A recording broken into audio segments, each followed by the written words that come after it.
안녕하세요. 변함연의 변교원장입니다. 구약성경 욥기를 보면 욥이라는 사람이 피부가 너무 가려워서 기왓장으로 피부를 긁는 모습을 글로 표현된 곳이 있는데, 얼마나 가려웠으면 기왓장으로 자기의 피부를 긁었을까라는 생각이 듭니다. 피부염 중에서도 특히 아토피 피부염은 치료가 잘 되지 않는 것으로 알려져 있는 질환인데요. 치료가 잘 되지 않는 이유는 아토피 피부염은 단순히 피부에 염증이 생겨서 나타나는 질환이 아니라 자가 면역 질환이기 때문에 자가 면역 질환이 무엇인지를 알지 못하면 치료가 되지 않습니다. 흔히 아토피 피부염의 원인을 폐가 좋지 않아서 온다든지 폐에 열이 많아서 왔다, 아니면 크면 좋아진다 등등의 이론을 말하지만, 정확히 진단이 내려지지 않고 치료를 하게 되면 약을 먹을 때는 호전이 되지만 얼마 지나지 않아서 재발이 되기 때문에 백약이 무효인 것입니다. 그러므로 근본적으로 자가 면역 질환은 무엇인지를 알아야 치료가 되는 것입니다. 우리 몸에 있는 면역 세포의 80%는 소장에 있는데요.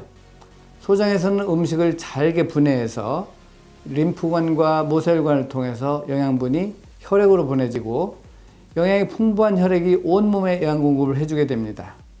그런데 유전적으로 소장이 좋지 않은 사람은 면역력이 깨져서 여러 가지 음식물이 항원으로 작용하여 이에 대항하는 항체가 생기게 됩니다.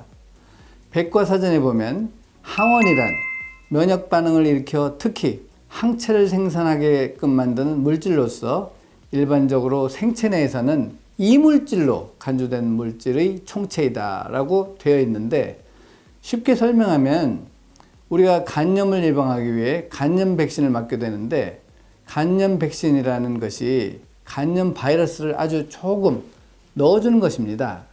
이 백신이 몸에 들어가게 되면 몸에서는 이물질로 생각하여 약 2주간 몸에서 전쟁이 일어나다가 그 후에 항체가 생기게 되고, 이 항체가 간염 바이러스를 기억을 하고 있다가 간염 바이러스가 몸에 들어오면 공격을 하게 되는데, 이 시스템을 면역이라고 합니다.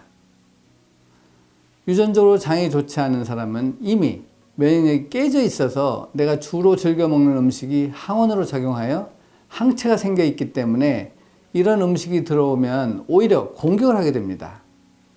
장이 좋은 사람에게는 아무런 문제를 일으키지 않은 음식이 장이 좋지 않은 사람에게는 과민하게 반응하여 항체가 생겨 있기 때문에 항원으로 작용하는 음식을 먹게 되면 음식이 영양이 되는 것이 아니라 오히려 공격을 하기 때문에 자가 면역 질환이 오게 되는 것입니다. 자가 면역 질환은 내가 먹은 음식이 나를 공격하는 질환입니다. 특히 음식 중에 유제품과 밀가루 제품이 문제가 되는데요. 일반적으로 우유는 칼슘이 많이 들어있고 영양소가 많기 때문에 키가 클 목적으로 청소년들이 우유를 즐겨 마시게 되는데, 유전적으로 소장이 좋지 않은 사람에게는 우유가 항원으로 작용하여 우유에 항체가 생기게 됩니다. 이런 사람이 우유를 먹게 되면 우유를 독소로 생각하고 공격을 하게 됩니다. 결국 내가 영양이 되라고 먹은 음식이 나를 공격하는 자가 면역 질환이 오게 되는 것이죠. 이렇게 알러지를 일으키는 음식을 많이 섭취하게 되면 점점 염증이 심해지고 면역력이 깨지게 되어 알러지를 일으키는 음식이 종류가 많아지게 됩니다.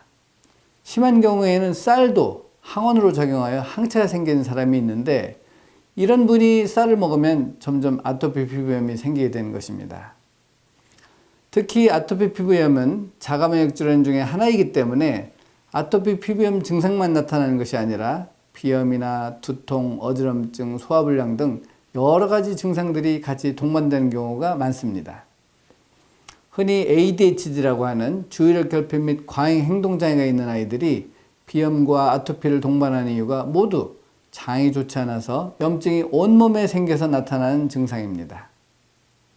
따라서 어떤 음식물이 항원으로 작용하여 항체가 생기는지 만성 음식물 알러지 테스트를 통하여 검사하고, 이를 토대로 먹어야 될 음식과 먹지 않아야 될 음식을 정확히 알아서 식이요법을 해야 됩니다.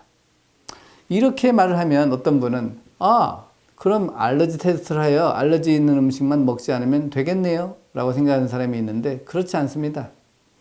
만약에 사과에 알러지가 있고 바나나에는 알러지가 없다면 사과를 6개월 동안 끊고 대신 바나나를 먹게 되는데, 6개월 후에 음식물 알러지 테스트를 하게 되면 사과에 대한 알러지는 없어지고 대신 알러지가 없었던 바나나에 알러지가 생기게 됩니다.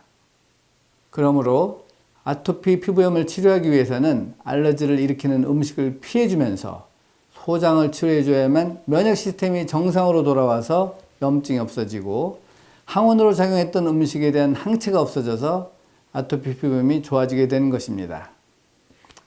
여러분, 세상에 원인이 없는 질환은 하나도 없습니다.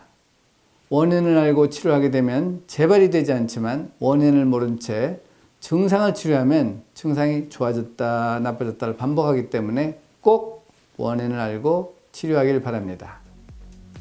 이 강의가 여러분께 도움이 되었다면 좋아요와 구독 버튼을 눌러주시기 바랍니다. 감사합니다.